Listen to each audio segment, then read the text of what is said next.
So glad all of you are here. Truly, bottom of my heart. Front row's packed. I love it. You tell me when we're on. And we're live from LA School of Comedy. It's a Funky Friday. Who's ready to have some funky fun?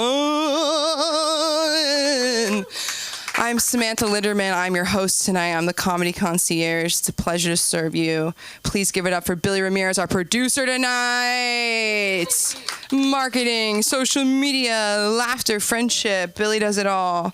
And who's coming in? Give it up for Jeffrey, everybody. You'll be seeing him soon, right on this stage. I'm going to open with a few announcements. So we have an upcoming very special double feature event on May 4th. We have the premiere opening of our Write Club, led by Dustin Chafin, who is currently touring with Nate Bargatze. You can find his stuff on SiriusXM, Dry Bar, HBO. He's everywhere. And it's going to be really fun. Writer's workshop. People are so excited. They're flying out of their seats for this class. It's a 5-week workshop with 5 featured guests. The first one being Lori Kilmartin. You might know her from Conan writing.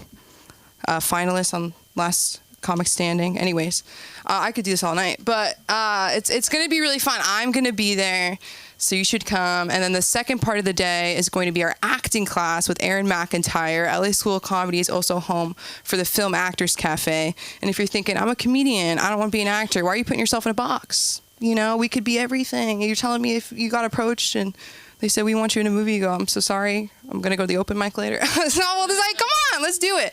So it's May 4th. The Write Club's 1 to 3 p.m. And then the Actors Cafe is going to be 4 to 6. You can find the information on our website. Right now, we do have a deal, especially for people who come to LA School of Comedy. It's going to be $50 off the class if you sign up before May 1st. So you can talk to me after the show, email us, call us, DM us, pigeon us, whatever you need, whatever is your preferred method of communication.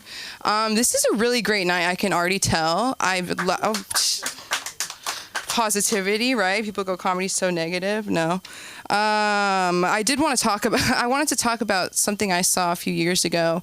It was a protest, and it was a bunch of people matching shirts, no signs, which is a pretty bold move for a protest. Do you know what I mean? Because you really got to kind of read the shirt. Usually it's a sign. I'm like, okay, there's pictures, all this stuff. Same shirts, no signs, that just said, stop depression. Tell me more. No, tell me more, please. Stop depression. And I was like, is this like a big family? Is this like a golf situation? Did I miss like the drop of stop depression? I just think it's really funny, like, because obviously I've never been depressed, but never. Gross. How do you catch that? Chipotle? They have E. coli and depression in the food. No. I love Chipotle. I don't know why I said that. But no, I just thought it was like, if you see somebody who's depressed, laying in bed, covered in crumbs. Again, never been depressed, so it's just a guess. And you're just like, stop. Like, I feel like that's really ineffective. Like, I feel like when you're depressed, you're already stopped. There's no motion happening, you know? It's just like, you're stopped. I wish I could pause depression and play it again. Pause depression. Go to Disneyland. You know what, though? It's actually the best place to be depressed, I feel like, is Disneyland. I don't know. Does anybody else feel that way? Has nobody been to Disneyland with your family and you're just fighting so much and you go on that shuttle for about an hour and you look out the window and you're like, oh my God, nobody else? Just me. I don't know. They have a special package for that. Depressed people, Disneyland pass, because you won't go on any of the rides. So it's a cheaper ticket just for sitting, but you'll buy a lot of food. So it's only $50 right now. If you're depressed, go to Disneyland. I'm going there after this. Again, I'm not depressed, but I have a friend who told me all this. A really good friend. Yeah, family's really fun. Family's really funny. I'm from LA. Anybody else? Wow, that's a bigger response than usual. Usually when I'm having this conversation, it's when I'm in an Uber and they go, where are you from? And I say LA and they're like, really? Really? That's my dream. And then they tell me about their dreams. Because I'm a clinical passenger. I have yet to get my driver's license. It's on the to-do list. I just feel like I'm doing a public service by not driving. I don't know. But I've heard the phrase people say, they say like, idiots can drive. And that's supposed to make me feel good, right? And my mom would do this thing, though, when I was in high school. She would pick out specific people in my class. She'd be like, you know Jack? he drives. I'm like, that's so mean. Like, he's on the spectrum. Like, why are we doing this? I feel like people on the spectrum are probably the best drivers. They're going to follow every road rule, you know. I don't know why she would say that. There was one girl where she said Maya could drive, and I was like, you're right. I should be driving. We went to sleepaway camp together, so that was different. Anybody went to sleepaway camp? I knew it. Jewish. Let's go. Okay, Mormon. Okay, religious. Right. Best days of your life? I don't know if I can relate. It was weird. You know, like when I was in it, it was fun. Like people really mean. I remember this girl said to me, she said, why is your big toe so big? I was like, it's in the name. It's a big toe. The real question is, why is your second toe bigger than your big toe? You bitch hoe. You know what I mean? No, I'm sorry. But do you know what I'm saying? Like, because if this was like millions of years ago and we were cavemen, nobody would want you. You can't climb a tree. So I don't understand why you're talking about my big toe. But yeah, she did lose her virginity years before me. And that was a big thing at sleepaway camp. Was that yours, Jeffrey? Was it just like bunny? Yeah, it was just like crazy. Cause it was like, they were like, you're Jewish, let's have more Jewish babies. It was like really crazy. But that's what it was. If you met at sleepaway camp and you got married, your name would go up in gold on a bridge. Scary. Would they help pay for the wedding? Absolutely not. So I resent that. A rabbi once said, every period is a missed life. And I was like, why would you say this to me? I'm 13. I guess I'm a woman at that point. I was a Jewish woman, but I didn't want a baby. I do have baby fever now, and I work with kids.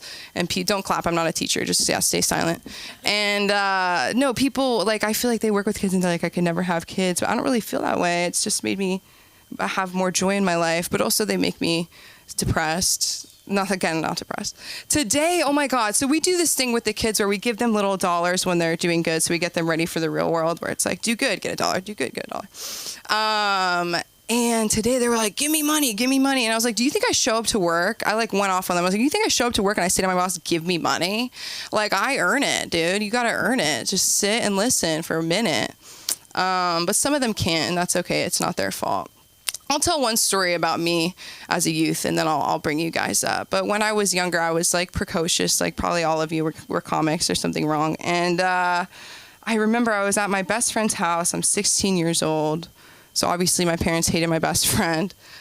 We were really into this street drug at the time. I don't know if you've heard of it, marijuana. And it was destroying my family. Mind you, my dad liked the Grateful Dead. So I don't know what was going on. He's like, marijuana. And I was like, I wanna. Just let me. So I get this text from my dad. It's the kind of text where you have to click on it to read more. I'm terrified. It starts with Samantha. I'm like, who is that? You know, it was like a hard antha at the end. Like, because I was named after a Sam. You know what I mean? I was like, oh my God. Samantha, your mother. I'm like, now we're British. Your mother. Like, why are we saying mother? Like, I don't know who that Mother Goose. Like, what's going on? Your mother has found some hardcore porn on your computer. And I have never seen her this upset. Come in right now. You're not going to get the joke. Come in. Welcome. Come on in. Jacob, get your butt in here. What are you doing? Come sit in the front row. You're late. No, I'm kidding. Brought a friend. You can sit wherever you want. Yeah, take a seat. Give it up for Jacob McGregor, everybody. You're going to see him later. We were going to wait for you to start, and then I said no. So, yeah, my parents found porn on my computer. That's what you walked in on. Yeah. You're ready. And basically, so they go, it's hardcore porn on your computer. I've never seen your mom this upset. And I'm like, that's not true. I've only been on this planet 16 years. You guys have been married 20 years. I know that you've made her more upset, Dad. You're just mad because now she's going to look for stuff on your computer, honestly. So I call my mom without thinking. I ask her the question that all of you are probably thinking. What were you doing on my computer?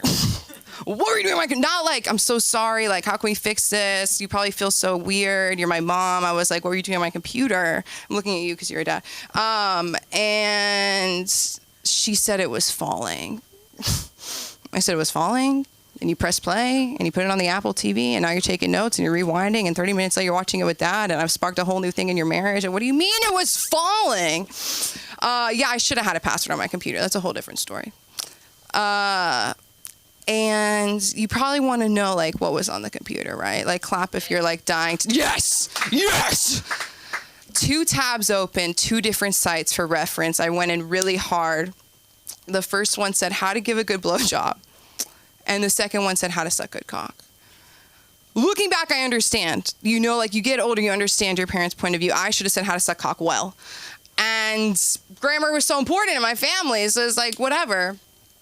And then she hits me on the phone with, Samantha, is this what you want to do with your life? Is this what you want to do with your life? And I'm like, fiscally, because I'm looking up how to. So I don't really think I'm at the place to do this for life, mother, and I'm 16. So what are we talking about? But I put them through a lot, and now I'm doing comedy, so it's even better. They're so happy about that. Who's ready to get this night started? Jacob's here. We can get started. So happy to see all of you. I want to bring up this next comedian. He's our producer tonight, the fantastic, the one, the only, Billy Ramirez. Give it up for Billy Ramirez. ¿Qué pasa, familia? Órale, what's up? Yeah, I am Latino. I don't know. I like to call myself an undercover Latino, which is just, I'm also an office Latino, which is another way of explaining to you that I'm not the kind of Mexican that's going to fix your transmission. But I can put together a website or a PowerPoint a toda madre. That means just terrific. Just terrific. So I also like to call myself middle-aged muchacho, just a way of me coping with the fact that my best years are behind me. Just middle-aged now. Yeah, it's middle. It's all downhill from here.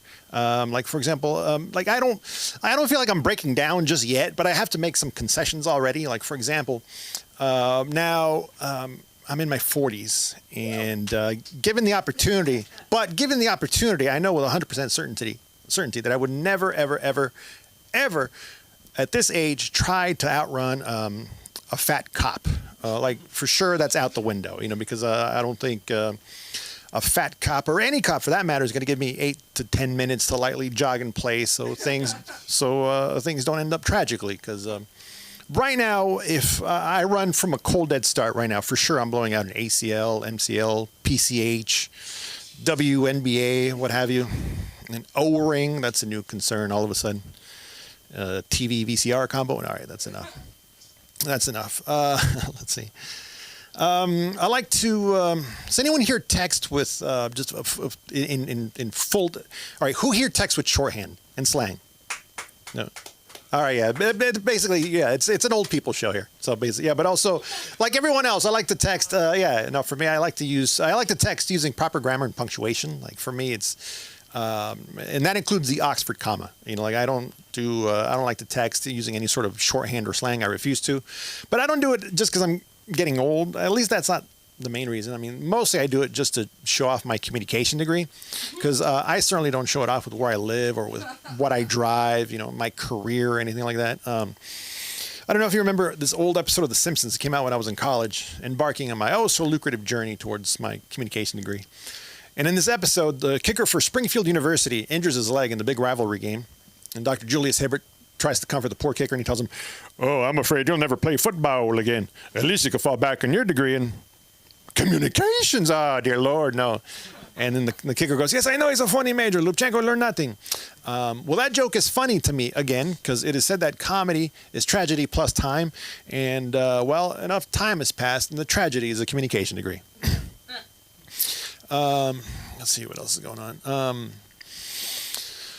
So I was talking with my brother recently, and this conversation actually brought back a memory of the time when my family and I, when we were growing up, we got violently sick from Neapolitan ice cream from Grocery Outlet.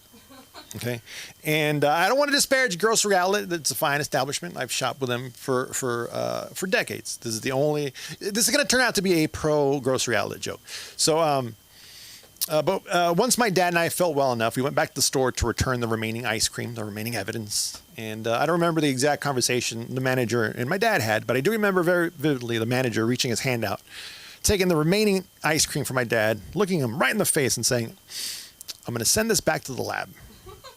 And this recent conversation with my brother reminded us that it's been over 30 years, and we've never heard back from Grocery Outlet. And also, I'm pretty sure that Grocery Outlet doesn't have a lab. So what's that about? The manager just lied to us. And again, I don't want to disparage Grocery Outlet, but they're a discount bargain store. They have room to be shady. The manager could look my dad right in the face and said, like, "Oh, you got sick? it happens. They could even use it in advertising.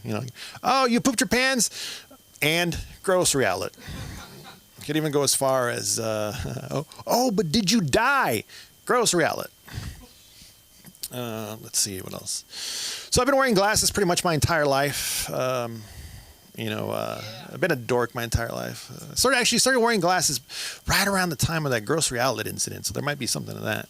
But the recent big glasses fad that's been going on. I think it might be dying out. Like people wearing these giant glasses, and I think it's dying out, and I'm glad it's dying out because that fad has always felt like just a personal insult to me, and I'll tell you why. Okay, because now people can get glasses from in an hour from Parker Lewis, Peter Parker, whatever. Go to the mall, get them in an hour. But instead, to be stylish, people would rather wear the frames that poor kids had to wear in the late 80s and early 90s. And I should know because I was one.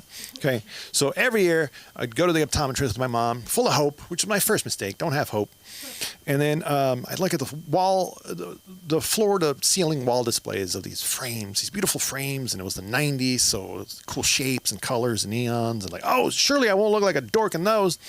But no, I'd always get led to another desk in a dimly lit corner, and the optometrist would reach under and pull out a dusty box of the ugliest frames you've ever seen in your life. It looked like a lost and found box, and that's what I had to choose my glasses out of. It's just like, oh, is this the welfare box? Oh man, it's like there's a jacket in here and an ID. What's going on? And I had to pick my frames out of that. But I called it a lost and found box, but more accurately, it's more like a found and lost box. Like found a bunch of really ugly glasses and lost your chances of making friends for the school year. It's unfortunate. So anyways, I speak Spanish. Yo hablo español y todo eso. I have a piece of Spanish trivia for you about the band Maroon 5. So check this out. Bet you didn't know this. Did you know that the band Maroon 5 has a different name in Latin American countries? Yeah, that's true. In Latin American countries, Maroon 5 is known as Cinco Pendejos. And that's true because I saw it on Wikipedia when I put it there. Let's see. Oh, what's that? Another band joke? Sure, how about this one? My favorite thing about the band Mumford & Sons is we know exactly who to blame. How much time do I have? You have about 3.5 minutes. 3.5 minutes. All right. I'm trying to figure out. I haven't figured out timing on the fly yet, But you learn at LA School of Comedy. 3.5. What do I have? 3.5 minutes. I don't know. I'll just close. Yes. So yo hablo español y todo eso, and one of the reasons I love living in LA is all the taquerias that I can go to and feel like an undercover Latino. Because whenever I see someone order something like a chicken quesadilla, chicken fajitas, chimichangas, or something like that. By the way, it's a tragedy that Eric Estrada and Celia Cruz never teamed up for anything. They could have had a variety show called Chips and Salsa. That one's on the house. But whenever it's my turn to order at a Mexican restaurant, after hearing someone order like a chimichanga or something like that, I just can't resist going overboard and basically start auditioning for a telenovela that nobody's shooting. Just all of a sudden, like it could be night and the sun's in my eyes. It's just like, hey, preciosa. It's a dude. I don't care. He's going to be preciosa. Preciosa, en este momento yo deseo 3 tacos de carne asada, una peñafiel, 2 tortas y 5 churros. Muchas gracias. Muy amable. Buen provecho. Que Dios te bendiga. When I'm feeling extra confident, throwing some bonus words like, entonces, por supuesto, crepúsculo, They don't fit there. The problem is I have this face and demeanor, so sometimes I'll order in fluent Spanish, and then in return I'll get a, okay, do you want hijo de tu? Fine, Jose, I will have some of that green whack-a-mole, whatever that's called. Like, I know what it is. But really, it doesn't matter where or when I hablo español, because whenever I do, I basically just turn into one of those Latino reporters you see on the news. I don't know if anyone still watches the local news, but if you do, pay attention to any reporter whose last name ends in EZ, and there's a very good chance that reporter is going to take any and every opportunity to celebrate the rich cultural tapestry of the Spanish language. And that's how I hablo español, like a Latino reporter wrapping up a segment. Something like, police don't have any further information on the suspect reporting live from El Camino Real in Santa Clara. This is Gustavo Gutierrez, el mero más chingón, tú sabes, güey, for ABC 7 News. Back to you, Nancy. All right, that's my time. Thank you much. My name is Billy Ramirez. You can find me at billyramirez.com and on Instagram at middleagemuchacho. Please welcome back to to the stage, Sam Linderman. Thank you. Keep it going for Billy, everybody. Okay, I should have said, so when you get the light, you have 2 minutes. When I'm on stage, go to the bathroom, open your drink, take a seat. Here's room. You guys want to sit? Yeah, where's room? If there's nobody sitting in the seat next to you, please, this is so fun. This never happened. No, it's always packed. It's always packed. Yeah, there's 2. Wow, front row. Y'all ready for this? Splash zone. You guys ready? Beautiful night. Okay, so yeah, let's reset. Nobody has to go to the bathroom? I told you I work with kids now, so I do that all the time. Whenever a kid farts, which you might not know this, it happens often. First of all, I gag because I don't know. Well, I guess, like some of them are actually freshly out of diapers, so I think they're just used to their bodies. Like, let me just do it all right now. But I go, does anybody have to go to the bathroom? And then they're like, Miss Sam, stop it. And then I say, has anybody read the book Everybody Poops? And then they get really upset. So I don't know why I said that to you guys, but okay, nobody has to go to the bathroom. That's beautiful. I'm so excited to bring up this next comedian. It has been an absolute pleasure just to meet her. So I'm very excited to laugh and learn with the one, the only Maddie Oe. Let's do it. Laugh and learn. I don't know what that was. The room's packed. Oh yeah, hug. Okay, for sure. I'm a hugger. Good evening. How are y'all doing today? Yeah, good. Glad to hear it. Oh, it's fun being here for the first time, so I just want to say thank you very much. And yeah, let's get started. My name is Maddie Odashi, and I am an overeater. I know this isn't Overeaters Anonymous, but I'm actually very proud to say that I lost 4 pounds. Yes, thank you. Yes, thank you very much. It's not by choice. It's just that Taco Bell doesn't support DEI. Oh, this whole DEI thing is crazy, let me tell you. The one place that I want to get clothes from, the one place I've always gotten clothes from, I can't do it anymore, And I have these friends, skinny bitch friends, love them, but they're still skinny. They're like, oh, I got this new top from H&M. I got these jeans from Forever 21. Maddie, that's so cute. Where did you get this outfit? I'm just like, Walmart. Save money, live better. I will say, I'm actually pretty excited Trump's back in office. Hold on. Very excited he's back in office because I found out that my whole family gets a free trip to Mexico. Yeah, apparently we are going first class on ICE Airlines. Oh my God. Have anyone, who's worked in customer service before? Anyone?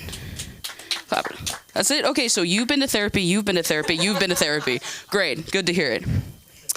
Do you remember the first time you got a job, just when you were just so excited, so full of hope, had your dreams, like you look forward to the future, like when Obama first became president? Oh, I remember the first day on the job, there was this big woman that came into the store, right? Oh, hold on. The most important part, I didn't tell you, I worked at Ralph's, and not just any Ralph's. Hood Ralph's. I worked at Ralph's in downtown LA, right next to Skid Row. Yes, yes, exactly. Oh, okay. So anyways, big woman comes in, right? And I'm talking, she's so big that you can just smell the chafing, And I can say that. I have fat friends. I met them at Overeaters Anonymous. She walks in and all you can hear is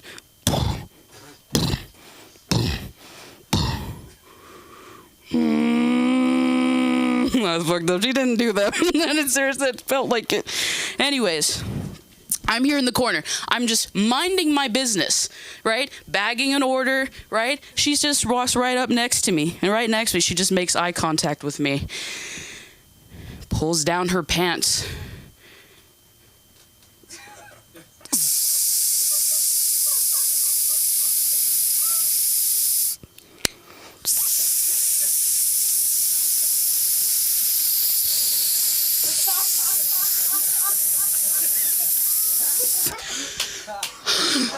I gotta stop smoking. Ugh. Excuse me. That's what she says excuse me for. Anyways, a whole bunch of pee just on the floor right next to me, right? And I just cannot break eye contact. You know, my coworkers are like, Maddie, stop looking. I'm like, I can't, I'm scared. I don't know what to do. Anyways, she walks out of the store. My lovely manager, lovely as she is, she walks up to me with a mop in hand and goes, your turn, baby girl. Welcome to Ralph's. I'm just like, please, I'm just a girl in a world. I don't want to. She's like, baby, let me explain something to you. If I say clean up the piss, then you's gonna clean up the fucking piss. You understand me? Huh. You had dreams, huh? Not anymore. Man, I love her. I should call her. I really do. I actually will say I kind of feel bad for cursing because how old are you? 14? You know how I'm guessing Sam knows it. Sam, you know that every time you swear, or maybe you'll get fired, I don't know. But you have to put money in a swear jar, right? Yeah. I don't trust myself, so here, just take my wallet. Just take my wallet. You know, there's no money in there. But still. No, I'm serious, man. I don't trust myself. Oh, okay. How many of you are aware what the government is doing to Planned Parenthood at a minute? No? They have severely cut funds. And I'm not talking thousands, I'm talking millions. One of my favorite things about Planned Parenthood is that they give out free pads and tampons. I like how I just look at you, I'm like, where's a girl? They give out free pads and tampons. And I'm sorry, every month I'm not about to stick a whole wad of cotton up my crotch for $11. You gotta do that thing all over again next month. So I'm saying, let's start a movement. Free bleeding on Teslas. I mean, I swear, it doesn't matter if you're at a Tesla dealership or you can just be on the street. I promise you, I'm Maddie Odashi, I promise you that I will pull down my pants and free bleed all over this Tesla. Talk about marking your territory. I mean, no, what's crazy is that a Cybertruck has more rides than you and I combined. We're gonna be okay. We're gonna be okay. Sam, I see you. So as you guys notice, I have tattoos. And I have to keep the mic close to my face, but anyways. Anyone else have tattoos in here? None visible. I'm not gonna ask to see them. Don't worry, you're fine. I'm just wondering. If you have tattoos, we have an issue, man. Anyways, I love my tattoos. I'm actually very proud of my artwork, even though my lovely father calls it self-harm. I was catching up with 2 high school friends I hadn't seen in forever, right? And we were in West Hollywood, and I think you can imagine what kind of scene that is. For those of you who don't know, that's gay town. That is gay town, through and through. We were at brunch, and we said our highs. We said, hello, nice to see you. Not even 2 minutes sitting down, he goes, okay, bitch. I'm not gonna look at you when I say this. How many men have you slept with? And I'm just like, men? Do you not remember me at all? He's like, well, okay, I'll tell you, I've slept with over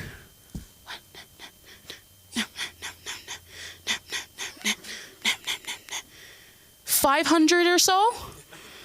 And I'm just like, yes, exactly, that is my face. He's like, I was like, okay, I hope with protection, And this other friend, he's like, bitch, I slept with over 1,000. I was like, oh, 1,000. Yeah, I guess I'm a lover girl. I've been with 3 people, just 3. He goes, oh, that's awesome. Like, okay, so how many tattoos do you guys have? Quickly trying to change the subject because I actually am uncomfortable. Trying to change the subject. Anyways, I say, yeah, how many tattoos do you have? My friend Spence, he's like, oh, I have 5 tattoos. And the other guy, he's like, I don't have any tattoos. My body's a temple, girl. A temple? A temple, you say? And he's like, yeah, I'm clean. I said, honey, clean's not the word you're going to use. You should use. He goes, I'm just saying I hold everything in here. My skin, my soul is sacred. It's pure. I said, your body's a temple, huh? Actually, it's more like a Six Flags ride, but anyways, that's great too. Anyways, my name's Maddie Odashi. Thank you. Where can they find you on social media if they're watching? Oh, Yeah, come on. I gotta stop doing that. Maddie Odashi, Maddie Odashi at, oh my God, I'm on Instagram, YouTube. What is it? Maddie O.E. Comedy. Thank you. Keep it going for Maddie Odashi, everybody. Fuck yes. Free bleed on a Tesla. Let's start a band. Let's perform in WeHo. Let's perform at beaches, but the new beaches. You've been to Beaches Tropicana yet? I haven't. Okay, let's keep this night moving. This is beautiful. Let's put our hands together for our next very funny comedian, Jeffrey! Let's go, Jeffrey. Let's go. Let's go, Jeffrey. Change the mic here. Yeah. I'm gonna need it. I'm gonna need it later. You know, I don't want to complain, but I hate when my friends talk about how much it sucks getting old. Because I can't disagree more. I think it's fantastic. And I'll tell you why. First, there are lots of benefits like financial. Okay? Senior discounts. In fact, the older you get, the more you don't even have to ask about the discount. They just give it to you. So not long ago, I was in Mammoth Lakes, California, and I'm at a hardware store, and there's some stoner dude at the checkout counter, and he rings everything up, and he says to me, yo, are you a veteran? I go, no. He goes, you an employee at the Mountain? I go, no. He goes, do you have any disabilities? I go, not that I know of. He goes, what are you, like just some old guy? I go, yeah, some old guy. He goes, good. Goes 10% off. Another advantage is as you age, you become increasingly invisible to the point where at times you have to demand that they look at you and basically say, I'm a person too. And there are lots of advantages to becoming invisible. For instance, I walk into stores all the time and just take whatever shit I want. And either they don't see me or they go, this guy is so demented, just let him go. Just let him go. But the biggest advantage to getting older is it gives you a chance to reassess your closest relationships and establish new patterns of behavior.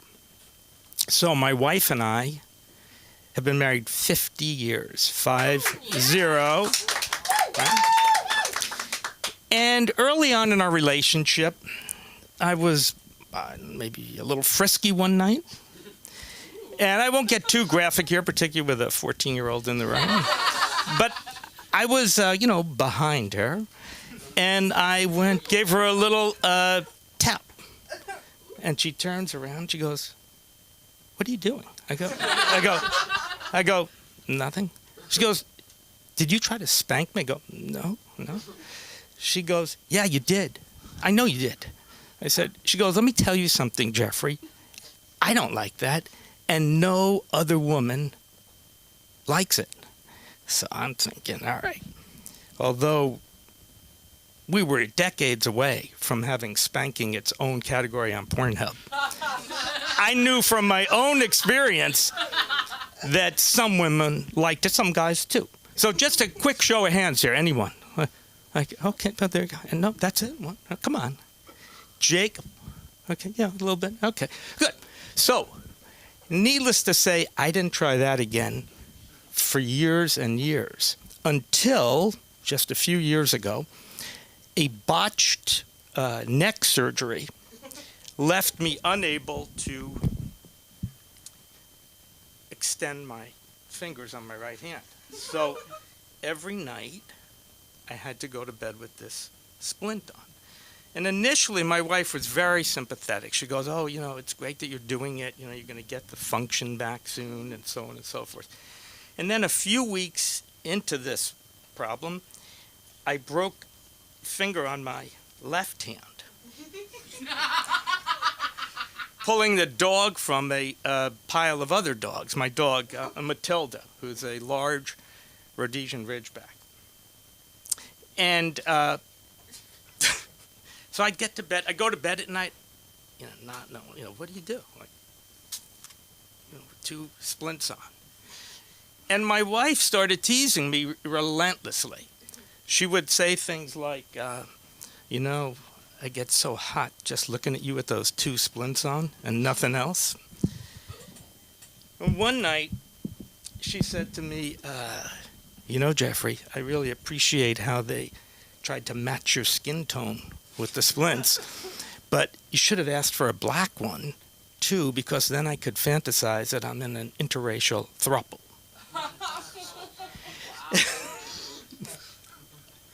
And another time she said to me, and I'm getting more and more annoyed, this is going on, every night for weeks and weeks. Another time she said to me, you want to get me really excited, really horny?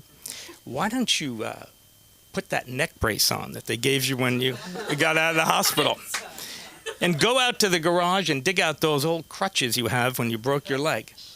Take all your clothes off and crutch yourself over the bed. So at that point I go, all right, that's it. That's over the top. Right?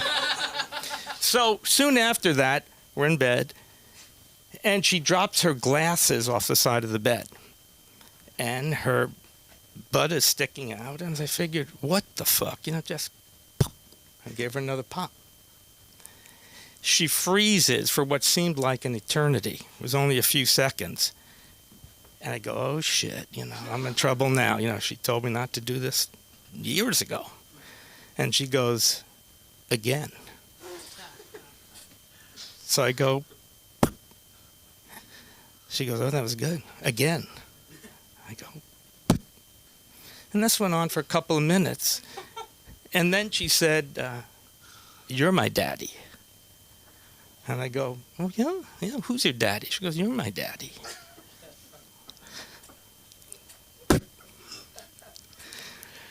And then, we keep going, and she goes, did you just say giddy up? I said, I did. I said, so giddy up. And we do the giddy up thing, and I go, who's your daddy? Giddy up. She goes, wait, did you just call me a bitch? I go, yeah. So, giddy up, bitch. Giddy up, bitch. So now, on a quiet evening, if you're walking past our house and the windows are open, don't be surprised if you hear, giddy up, bitch. Who's your daddy?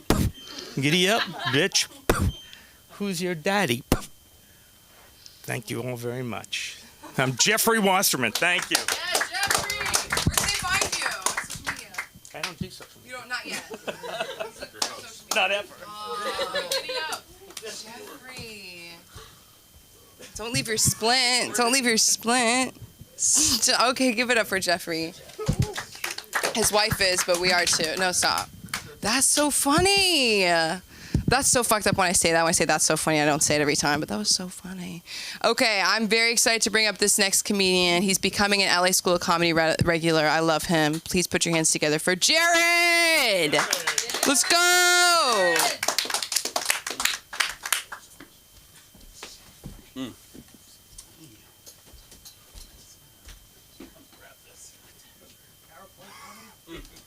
PowerPoint. Yeah, I should have printed this out before I came here. My gosh. It's running on a tight schedule today.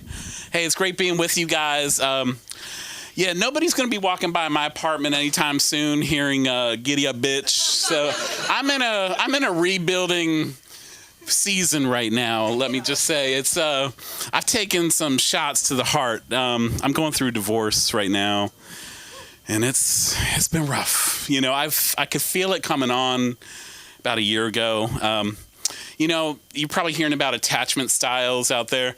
My wife is like firmly in the avoidant attachment style. I'm definitely on the anxious side of things, and she's so avoidant. She took a job in Kuwait, and there was an effort on my part to work my way out there, but I don't know. There was just, it didn't come through, and I know we were married for 25 years. We've got 3 kids, and fortunately they're all launched. So so we were I think we were at a time in which she saw it as a good opportunity to fly the coop and move on. But I wish her well, and you know, I think she added a lot to my life. But there's something about divorce that's so disorienting.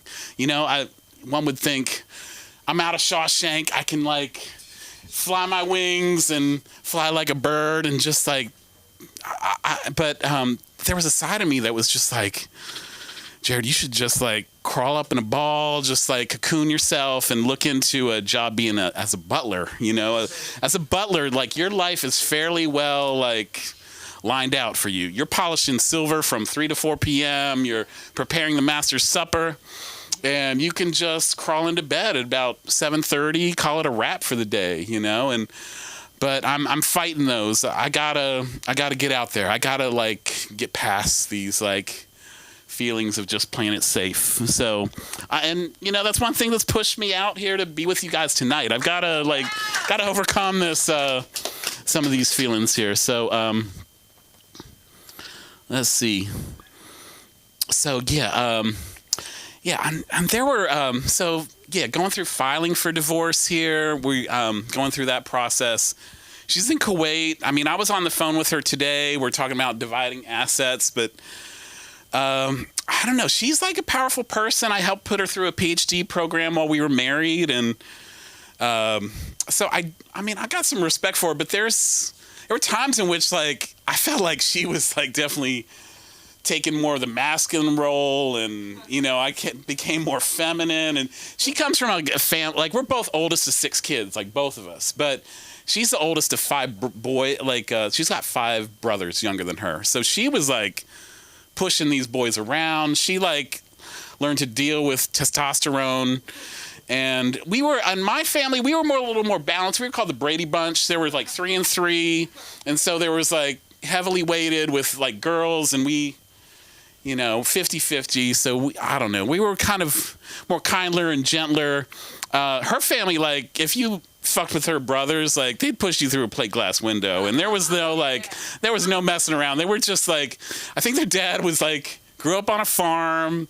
It was just like, he meant business, you know. And my dad, he was more of a, I don't know, he was great. If you've seen that movie October Sky, he was like kind of young scientist from a small town, and just like very thoughtful, you know, it's kind of person that, you know, had like 3D dimensional stuff running around their head, and was just on a whole different level. And there were nights when he'd like try to get me through math homework, and I could see like the frustration like building within him. He was just like, I don't know. He lost his cool several times, but I don't know. I got through math all right. So, no, he's great memories of my father, great memories of her family. Like, I love them both. But,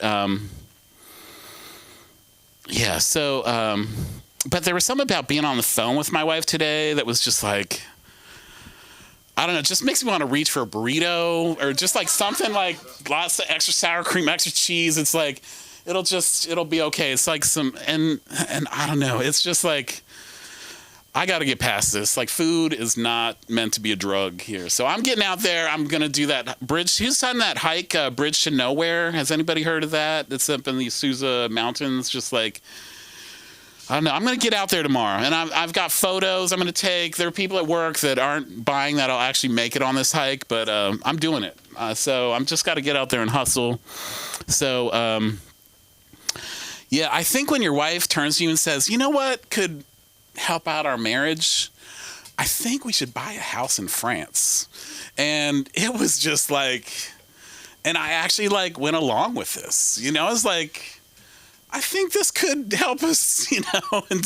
And it was just like, we bought this townhouse in this small town, just like It's off the Mediterranean. It's like a little town.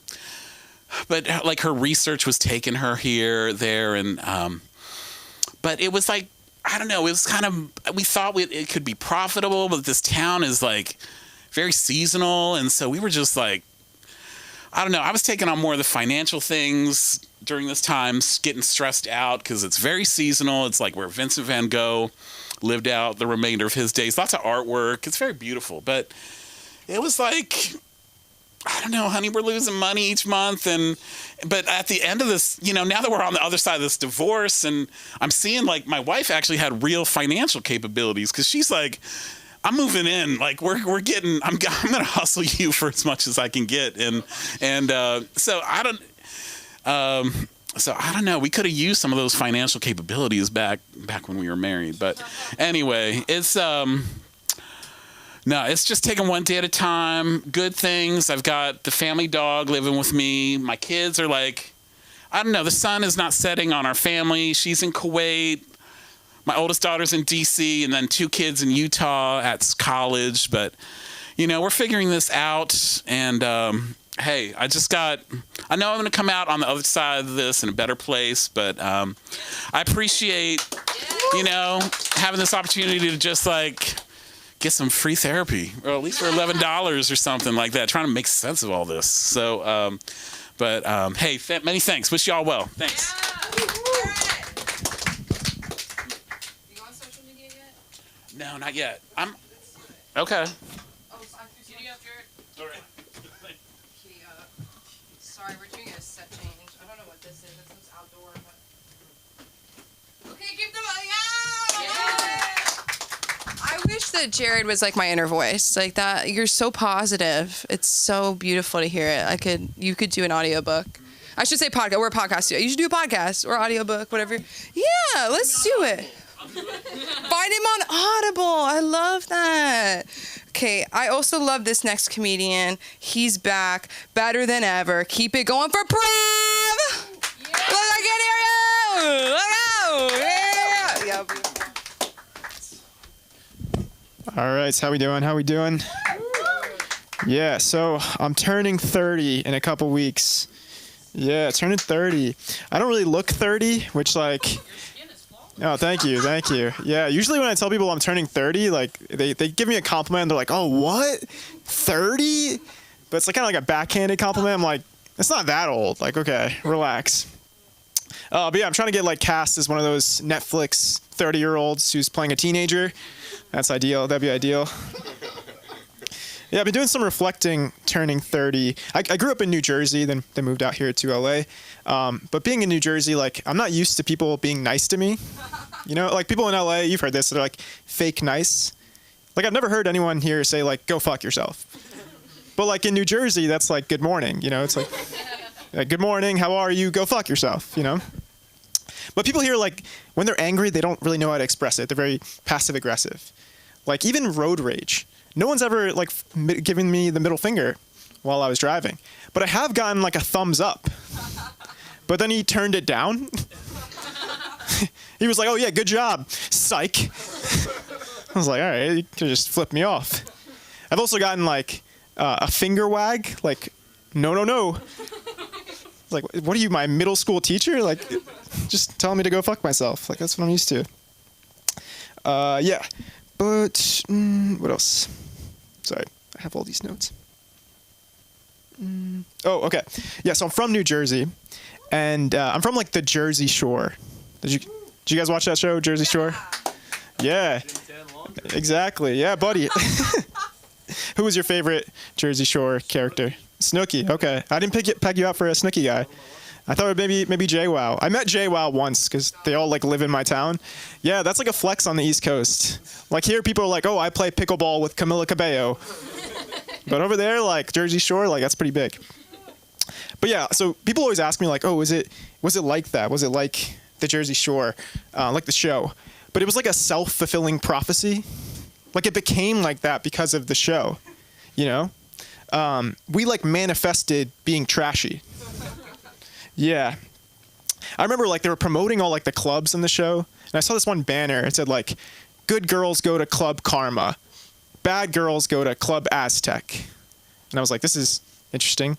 Like, who's going to the Jersey Shore, but is also like, you know what, I'm a good girl.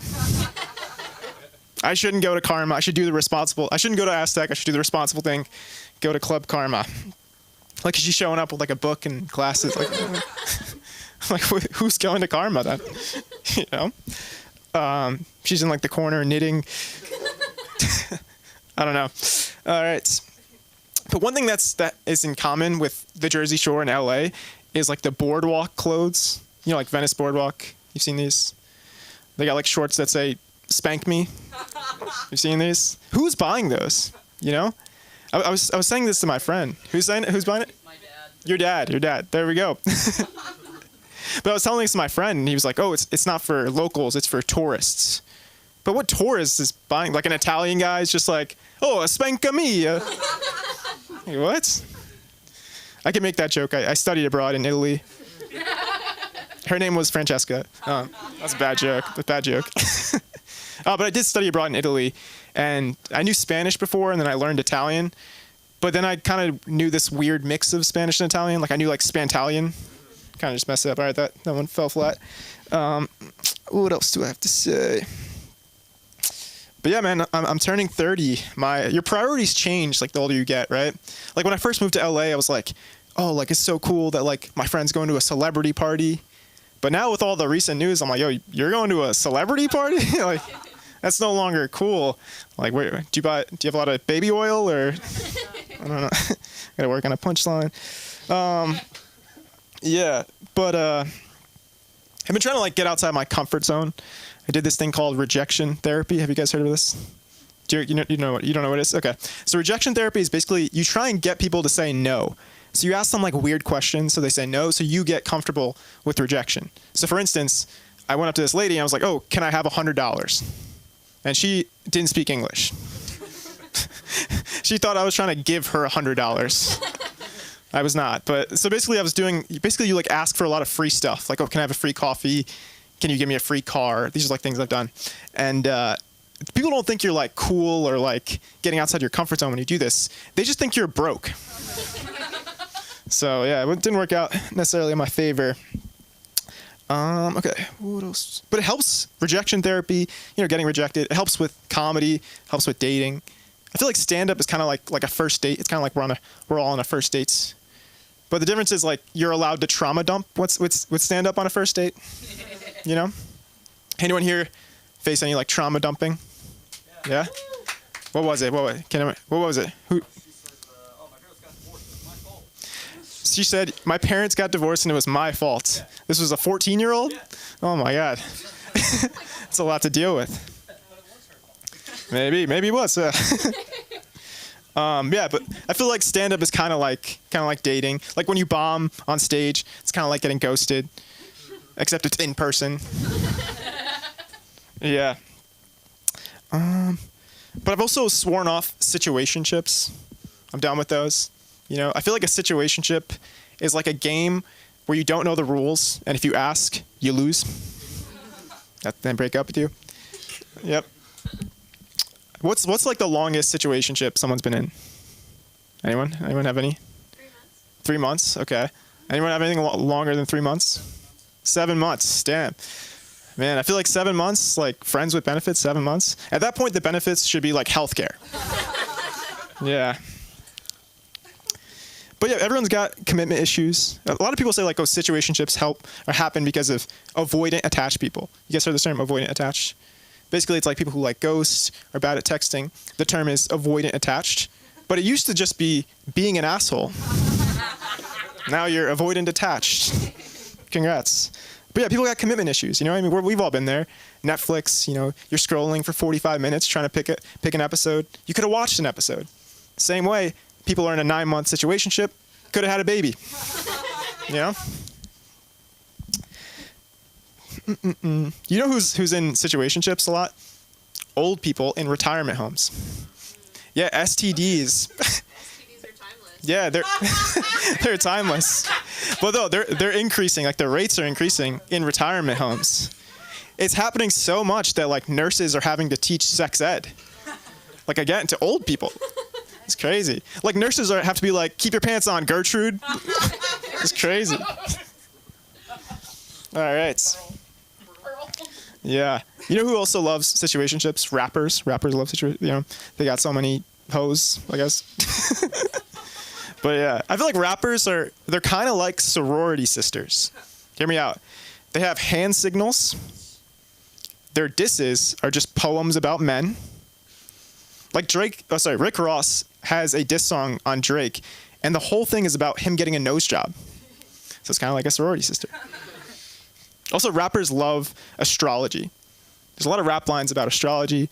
Like Drake's whole crew is called October's Very Own, just because they were all born in October. Yeah, like a rap line could be like, stole his girl, and I'll do it another time. What can I say? I'm a Gemini. But yeah, I'm trying to, dating. Yeah, I'm trying to date intentionally. Like before, when I was in my early 20s, I was like, oh, she like goes to the same bars. That's awesome. Now I'm like, oh, she has a morning routine. Like she's got great skincare. She'll probably age gracefully. Guess what I'm saying is, I'm looking for a good girl who goes to Karma. All right, thank you.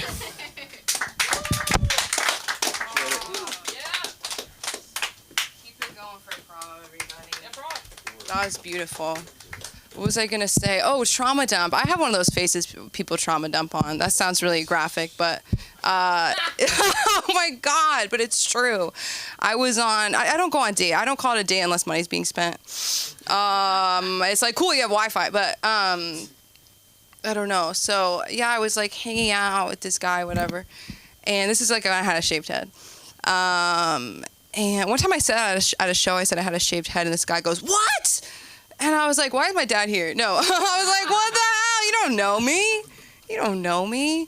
He looks me in the eyes, which was so kind, and he said to me, he said, "You look just like my mom before she died." Ah!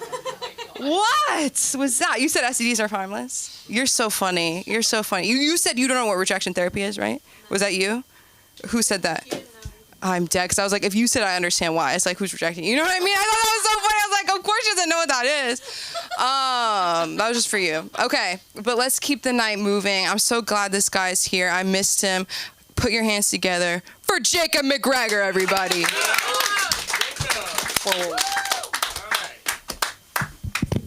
I'm going to start, what was it? Attached? Avoidant. I'm going to start, you avoidant attached. No, say it one more time for me. Avoidant attached. Asshole. I'm going to start using that. What's going on, everybody? Great to be here. What are we going to do? Thank you. Thank you for your patience. Yeah, I'm a big Jew. Huge Jew. I got the Jewish humor. My dad's a Christian. I got some Christian height. But I have the Jewish IBS. Any Jews here? Give a woo for IBS. Woo! IBS. But I love being Jewish. I'm very proud to be a Jew. Big Jew. I'm a huge Jew. But the one thing is people sort of pull back a little, depending on the person. They don't think the word Jew is PC. Right? They're like, whoa, you're Jewish, right? You know, they feel somehow safer. I think, you know, as a Jew here, big Jew, the biggest, you're safe as long as you're not using Jew as a verb, right? You know, there's really no way out of that. Like, Shlomo Jewed me out of a promotion. There's no way Shlomo just is such a nice guy, and he worked hard, and he earned it, and he brought bagels for the boss. There's no way you're getting out of that one. But we Jews are a moral people. Okay, we're a moral people. We're by the book. And if we get on a line, we guilt trip each other. Right? Any Catholics? You got to see a Jew guilt trip. Okay, woo for the Catholics. Woo for IBS. Woo for the Catholics. Sorry about the Pope. That was a little rough. But good guy. Do you hear the thing they said about, we'll get on this track. They said, I think it was Cardinal Dolan in New York, said you couldn't have written it any better. Yeah. You couldn't have written like it was on right after Easter. And it makes you think, like, just keep it, you know, like if you did script it, just don't let us know that. It's a little upsetting. But we, Jew, Catholic, woo for IBS, big Jew, moral people. Jews are a moral people. And we guilt trip each other. So I found out my mom hadn't eaten for weeks. So I call her, I say, Ma, you got to eat. What's going on? And she said, all right, Jacob. I didn't want to have food in my mouth in case you called me. So you got to call your mom and JB's out there. That was pretty avoidant attached of me, right? But the other people who do the guilt trips are the Instagram fitness influencers. You know this? They say, time waits for no man. The clock is ticking. Don't skip leg day. Right? You know, it makes me want to get my life together, you know, go get the gym bag, go squat, you know, deflate my sex doll, you know, get it moving. But the other thing they always say, you know, get hard, be hard, stay hard. Are you hard? No? All right, we got more stand-up. So if you get hard, just, you know, say the word. Give a little woo. We'll know it's a hard woo for hard, not for IBS. Oh my gosh, my apologies.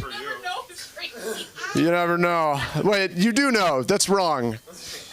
We're live. I got sidetracked. Oh yeah, the fitness influencers, the Instagram motivators, they always sort of start talking about animals. You know this? They'd want to have that killer instinct, right? The lion.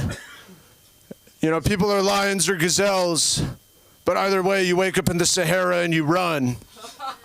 Stay hard. Not here. Don't be hard here. That's terrible. Thank you. But they say stay hard, you're lion and gazelle. And it's just ridiculous. Why can't the lion and gazelle get along, man? You know, why do they have to chase each other around? You ever think about this? What if the lion was emotionally vulnerable? What if the lion was less, you know, avoidant attached? You know, what if it opened up to the gazelle? What if the lion and gazelle sat down and read James Baldwin, Toni Morrison? You know, they had a deep conversation about prejudice in the Sahara. You know, they tried to reimagine systems of Saharan oppression. You know what I'm talking about? Come on, if the 14-year-old is, okay, that's messed up. Come on, we gotta have rules. Rules are very important, moral people. But the other thing the fitness influencers say is don't chase women, okay? They say things like, you can lose a bag chasing a bitch, but you can't lose a bitch chasing a bag, ah ha ha ha. No, you never heard this? You heard that. Look at you, you got the black shirt. He looks good. Are you guys together? This is a second date. This is a second date. You went here for a second date? Let's talk, man. That is a wild card. I like you. Yeah, I like that. That's good. Nice. Are you hard? Okay. Talk to me after. Okay. But I'm really out of it today. Jews, lions, gazelles. Oh yeah, guilt trip. We're back. We're warming up. Are you hard? No. We said that. Oh yeah, don't chase women. And I think for me, it's the opposite as a comedian, right? Because I need women to distract me and give me material. I would break up with a woman for the opposite reason. You know what I'm saying? Like, look, you're gorgeous, you're smart, you're put together, you have a good skincare routine, you know, but you're not giving me anything to work with. You know, key my car, light my shit on fire, have an opinion about Diddy, have an unfavorable opinion about Diddy, post it on social media and LinkedIn, post it on LinkedIn, announce it to your network, give me something to work with. But I did go on a date the other week, a long time ago. No, thank you for the applause.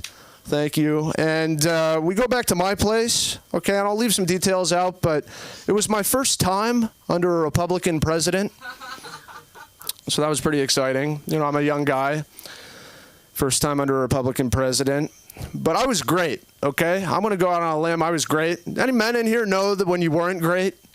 You know, you just look at her after, you know, you see her reaching for the phone and she's going to lower your Uber rating. You know, don't, come on. It was a 4.9. I don't want to be 4.89. Come on. I tried so hard. But I was great. I was terrific, and I blew it in the post-game interview.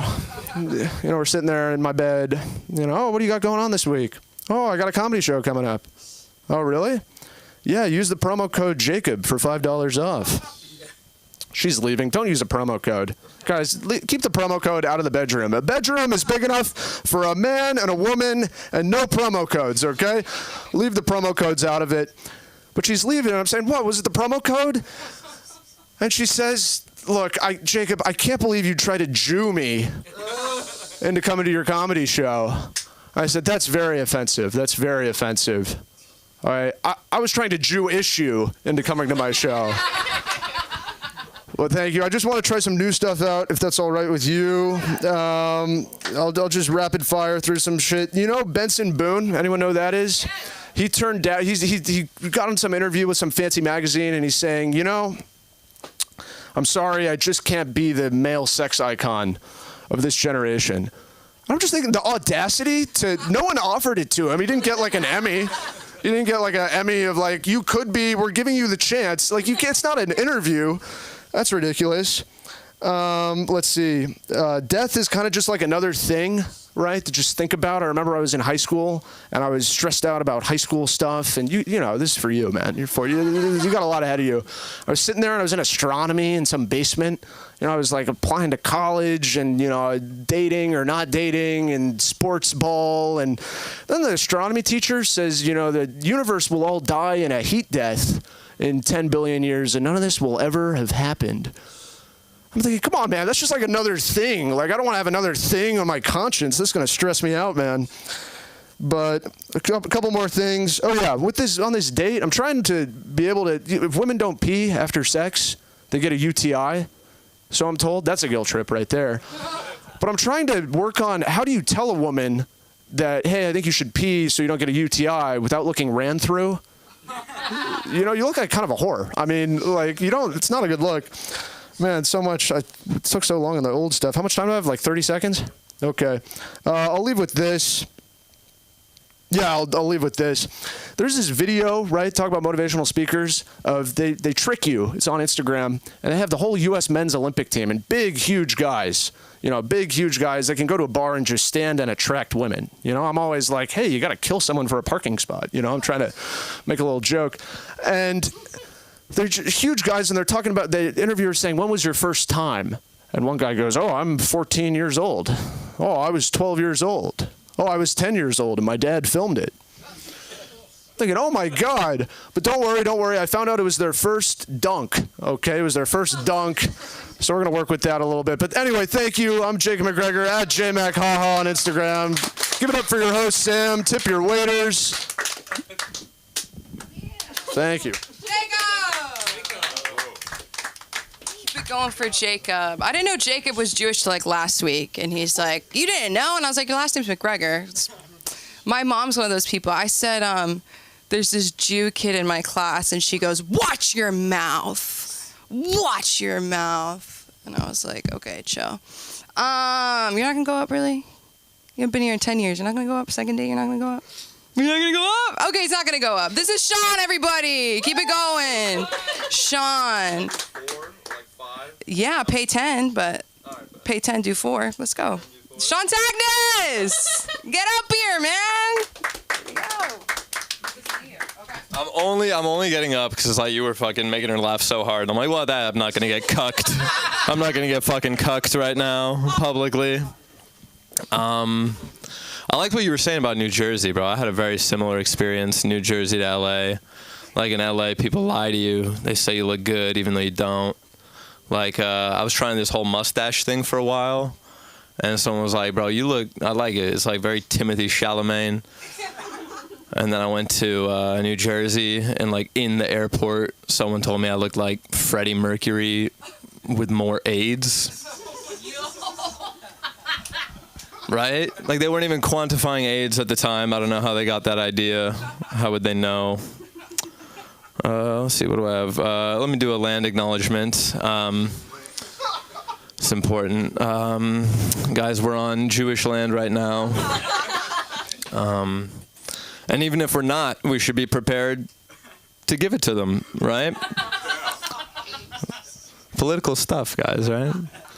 I'm kind of on a date right now.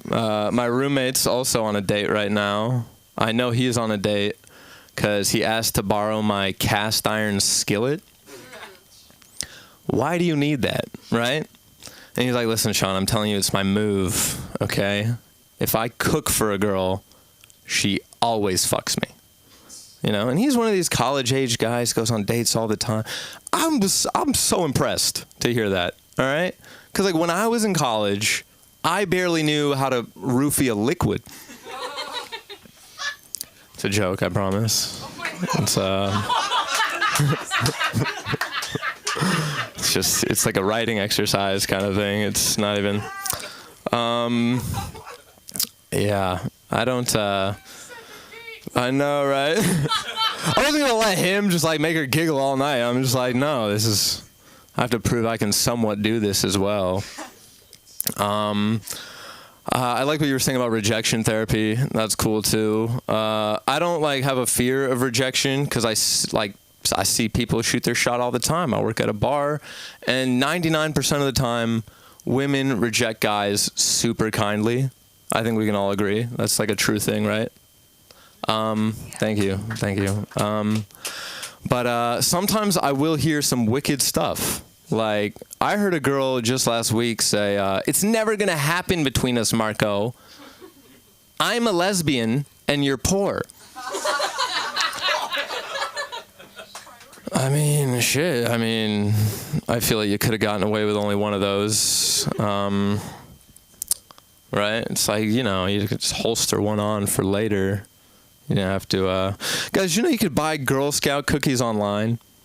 Like, and it credits the kid. Like, the kids get, like, affiliate marketing links. We're trying to keep them off OnlyFans, but we're making them influencers at 8. So they're just bothering you at the grocery store for no reason. Now, my mom sent me a link to one to, like, help her friend's daughter, you know, raise some money or whatever they do. And what concerned me is when you buy the box, there's 2 shipping options.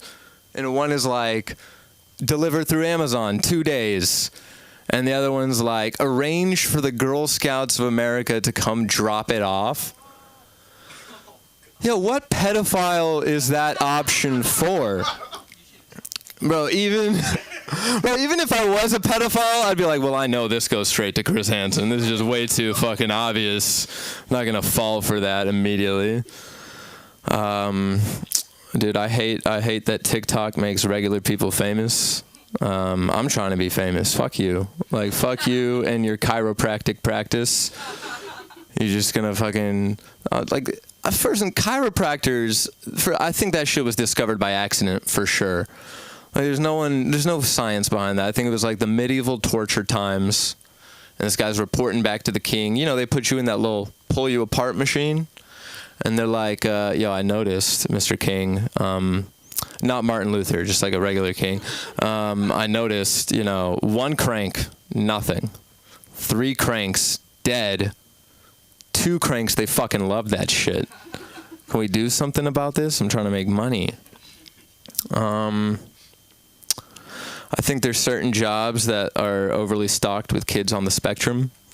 And I want to keep it that way, you know. And I'm not talking just like financial analyst. Like, obviously, yeah, those guys for sure. But I want those kids working at the vape factory. They're the only ones who can describe what blue is supposed to taste like. You know, so you get it. I have no desire to talk to women at bars. If I'm like really desperate, I just join an improv troupe, and I'll just ask a girl out there. They can't say no, guys. It's literally just yes and, okay? All right, thank you guys. My name is Sean. Find me on TikTok at Sean Tagdis. Keep it going for Sean. Did you guys meet at Groundlings? No, I'm kidding. Stop. No, I'm kidding. It's improv. I'm glad you don't know what that means. That's good. What was I gonna say? Oh, okay. So anybody have a cousin who's a bitch? Right. Why is she my neighbor? Why are we in a duplex? It's fine. But I had these Girl Scout cookies. She's like, where'd you get them? I was like, where the fuck do you think a little girl wearing green on the street? And now I feel bad that you can get them online because she might have thought I was like, oh, Girl Scout? What do you mean? What do you mean, you little thin mint? She has an eating disorder. No, okay. That's so bad. It's like, I hope she's not watching, but I hope she is. Because it's like you want your enemies and your exes also to watch. Okay. I'm so excited to bring up tonight's headliner. Put your hands together for the one, the only Julio!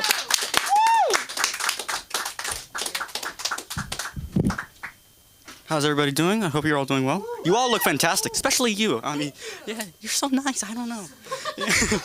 I'm gonna blush the entire time. I can't look over. I gotta stand over here. Yes. Oh, don't ah me. How sad do you think I am? Extremely. That's why I do this for a living. Yeah, and it just started. But my name is Julio Lemos, and I wasn't here last week because I was on a trip, on a little vacation for spring break. You know, where was I? Was I in Europe, Africa, South America, Asia? Well, I wouldn't torture myself, so I obviously didn't go to Canada. No, I went to Texas, okay? And I decided I want to go to Texas, man. Texas, Republican state, conservative state, you know? And I gotta be honest, it's pretty gay over there, too. It's pretty freaking gay over there. It's like a closeted lesbian if it were a state, okay? Now, there's something I want to tell you all. When I went there, I went with me and my mother and I, right? And my mother is a Nicaraguan citizen. She's not an American citizen. You're all looking at me thinking, what the hell is a Nicaragua? Is that a slur? I don't know. But I'm an American citizen, so I give my passport to the TSA agent, right? He looks at it and it's like, oh, okay, no problem. And then he looks at my mother's passport and was just like, hey, Dave, you ever heard of this country, Nicaragua? You ever heard of it? Hey, Siri, where is that located? You're looking at me very confused right now. Yeah, you're Austrian. Yeah, but I went to Texas and I did a little babysitting for my baby nephew. Yeah, he's 4 months old and he's adorable. He has more facial hair than I do, okay? But let's be honest, I'm glad I can't grow any facial hair because I would look like J.D. Vance, okay? Yeah, but you know, I realized something about my baby nephew. He wasn't even alive for the pandemic, and I was. Now let me tell you something. Before the pandemic, I was all, gee willikers, Batman. Then after the pandemic, I was like, Batman, you son of a bitch, Batman. I know what you did. Yeah, but I played a lot of video games over the pandemic, you know, and you know, I was pretty bad at it, you know. And one time, one of my friends told me over the pandemic, Julio, you play like you come from a loving household with two parents that are together. Now, I'm a child of divorce, so that means I was playing so bad that it looked like my parents were back together again. No, but I stopped with all the video games, and I'm pretty into comic books now. I'm a bit of a comic book nerd, as you can tell with this outfit, you know. But sometimes it annoys me. It pisses me off sometimes. Like Batman annoys me because his origin is pretty cool, but the explanation of it's also very bad. Because like his origin's like, oh, his parents were murdered in front of him, so then he decides I'm going to fight crime in their name. But the way they died is just incredibly stupid in my opinion. Because I mean, like they come out of the opera, right? In their fancy clothes, the mother's wearing pearls and all that stuff, and they said, let's go take a shortcut down this alley. Surely there won't be any crime. And in the comic book, it says, Crime Alley. Surely there won't be any crime down Crime Alley. That's like saying children in Epstein's Island, okay? That's where I saw all you guys. Oh! Yeah. But another character that really pisses me off is Green Lantern, okay? Because he has the power to create anything from his imagination and thought. And you know what the best thing he can do is a punching glove, okay? I mean, he ran out of ideas quicker than Disney, okay? But, yes. But another thing that pisses me off about Green Lantern is his weakness. His weakness is the color yellow, okay? So all I have to do is pee on him, and then I beat him, okay? But he's black now, so that might be a hate crime. I'm not 100% sure. But what pisses me off even more was his original weakness back in the 1940s, okay? Now, I'm getting really nerdy here, I can tell. Yeah, but his original weakness was wood. Wood, like, I mean, like knock on wood. This isn't wood. This is, what, rubber? I don't know. But, so tell me the writer wasn't secretly closeted without telling me the writer was secretly closeted, okay? But, took a second. No, but I'm trying to get a girlfriend, and I told one of my friends, oh, girls don't like funny guys, and I realized that it doesn't work when you're here, okay? You really ruined my set. I'm sorry. You're just sweet. I like you. Yes. I hope you screw this up. Oh, no, I'm joking. I told my friends, oh, girls don't really like funny guys. And she says, no, that's not true at all. Because you ever see the movie Who Framed Roger Rabbit? Jessica Rabbit. She's a hot cartoon character. I'm like, okay. We're going in deep with you right now. And then she says, Jessica Rabbit says, oh, I'm with my man because he make me laugh. And I'm like, that's great and all, but Jessica Rabbit's a cartoon character, okay? That's like saying Dr. Oz and Dr. Phil are real doctors, okay? They're not really real women, okay? They might know a little bit, but it's not 100% true, is it?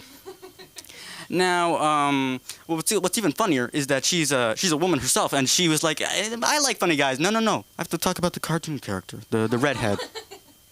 But, I get nervous in front of women sometimes, yeah, clearly. But one time a girl came up to me during a school dance and said, I like you. And I was like, what? What? And then she says, I like you. I felt like Robert De Niro in Taxi Driver. I'm like, you talking to me? Are you talking to me? Ain't nobody else here, so you must be talking to me, huh? Want a piece of me? Surely, you want a piece of me? But, I'm glad my dad is supportive of me doing stand-up comedy and all. Because give it up for my dad. Yeah, great dad. CPS will be knocking on the door later saying, we gotta talk. But my dad's career is where I get a lot of my material. My dad's a gynecologist. Yes, we'll talk later. But we'll give you his business card.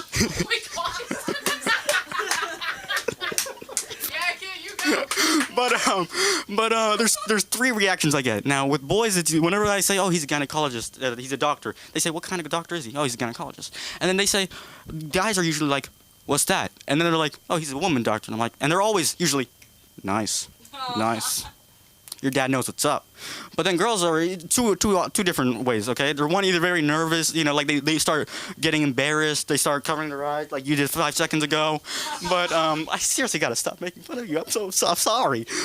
I'm not used to this. But I'm usually used to old men in my audience.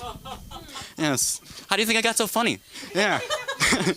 But the other one is when I ever tell one of my friends who are girls, they're like, it's either embarrassed or the other one is, what insurances does he take? He take cash patients or no? Come on, be honest with me, all right?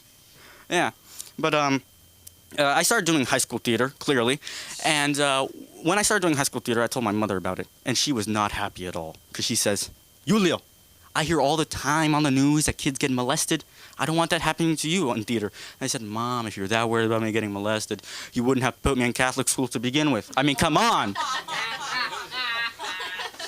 But my name is Julio. That's a weird name, as we can all agree. But I asked my mom what it meant, and she says, oh, it means love. It means love. And I'm like, oh, okay.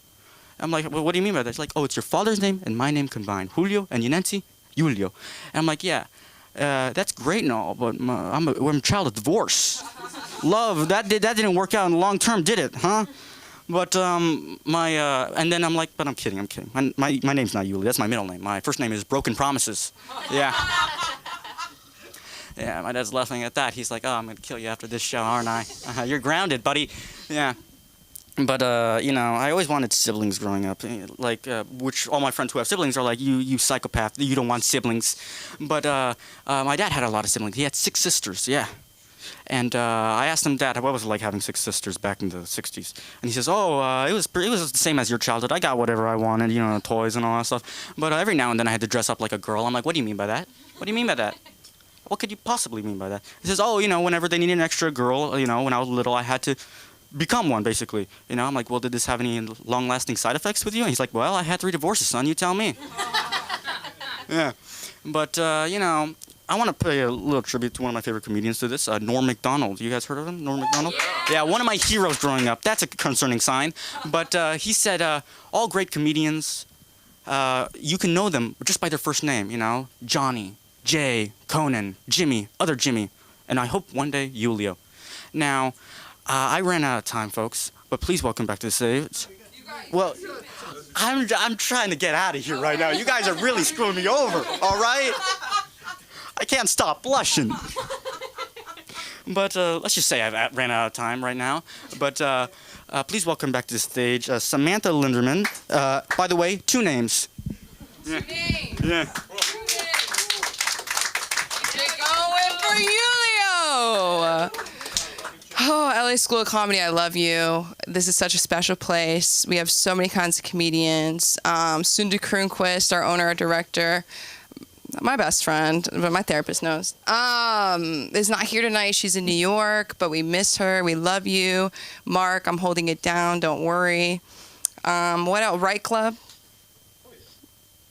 Come on. Spots are going fast. So let's just do it. Let's just do it. You do comedy? I thought I paid for him to do a set, but not to put him on the spot. But Julio's our headliner. No, it's okay. It's hard to beat. I mean, when the 14-year-old is Killing. enjoying the whole thing. I know. You want to be headliner, etc.? I think I'm here for moral support of the whole crowd. That's so beautiful. Give it up for you. Comedians need moral support, right? No, we don't need anything. We need to really, whatever. We need money, I guess, but it's like, come on. Yeah, I've been Sam. Let's give it up one more time for Billy, everybody. It's been a beautiful night. See you Monday. You sure? Okay, see you Monday. Good night, New York, Los Angeles, New Zealand, Texas. I'm done. Are we done? Thank you to our host. Thank you. Oh, thanks so much. Thank you so much.